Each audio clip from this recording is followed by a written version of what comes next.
Nag-inuman, nagkainitan, nag-escalate quickly sa saksakan. Pagkalipas ng halos 6 na taon, natuntun din sa wakas ang suspect sa pagpatay na naganap sa Malaparaisong Isla ng Boracay.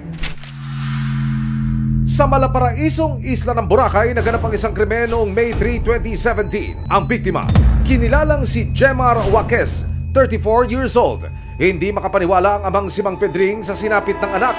Pinaalam na lang sa amin nga patay na siya, nandun na sa punerarya. Yung kasama niya ma'am sa mga trabaho, tawag dito sa amin. Siyempre masakit sa akin kasi ama ako nasukat siya dito sa malapit sa dugan, sa dibdib.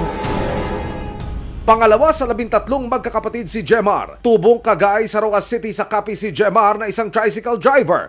At para kumita ng extra para sa pamilya, namasukan din siya bilang isang construction worker.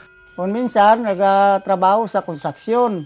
Ako dito siya sa amin sa Capis, nagdadrive siya ng tricycle. Pero pumunta sa Boracay, naghanap ng trabaho sa construction. Hindi ko nga alam na doon sa pala. April 2017, nang bumiyahe si Jemar papuntang Isla ng Boracay kasama ang pinsan niyang si Norman. Hindi niya tunay na pangalan. Ang pakay ng dalawa, maghanap ng mapapasukang construction site. Niyaya lang po kami ma'am, punta ng Boracay kasi may trabaho daw doon. Si Jemar po ma'am, niyaya lang po kami. Marami kami ma'am, parang nasa 8 yata. 3 lang kami magkakilala. Kwento pa ni Norman, sa napasukang kumpanya nila, nakilala si JV Barrios, isa ring construction worker. Naging maayos naman ang pakikitungo nila sa isa't isa. Doon ko lang din yung nakilala, si JV Barrios. Area sa Birds ba?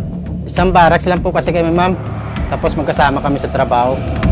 May mga oras pa ngang nagiinuman silang magkakasama. Mainitin talaga ulo noon, JB. Ikunin baga ma'am sa ano. Hindi siya mabiro-biro. Ayaw magpakantsaw. Yung ano lang si Jemar, yan lagi ka-anuan niya. Silang dalawa lagi nag-anuan.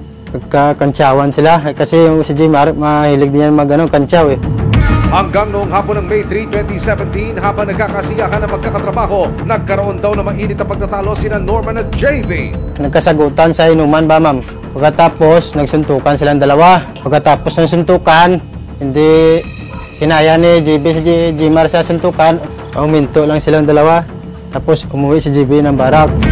Doon na, kumuha na ng kutsilyo. Stainless ma'am na mahaba. Binalikan niya si Jemar ma'am sa inuman.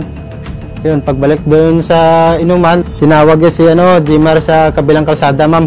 Doon sa madilim. Yun, pag punta ni Jemar sa kanya, yun, sinaksak bigla. Hindi na nakita ni Jemar kasi madilim na po. Isang saksak sa dibdib ang kumitil sa buhay ni Jemar. Nagsampa ng kasong pagpatay si Mang Pedring laban kay JV, pero agad na tumakas ang suspect na si JV. October 2, 2017, ibinaba ng Regional Trial Court Branch 6 ng Kalibo, Aklan ang warrant of arrest laban kay JV Barrios para sa kasong pagpatay. Pero ang suspect hindi na muling natagpuan. Susunod, hanggang sa isang lalaki ang natuklasan ng mga otoridad na tila kahawig ng suspect na si JV. Pero iba ang pangalan?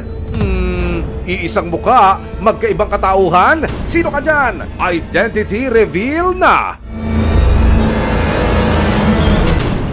Mahuli na kaya ang taong lumapastangan sa magkapatid? Magyaka! Anong ginawa mo sa anak ko? Sinira mo mga anak ko. May aksyon, may ebidensya, resibo, wala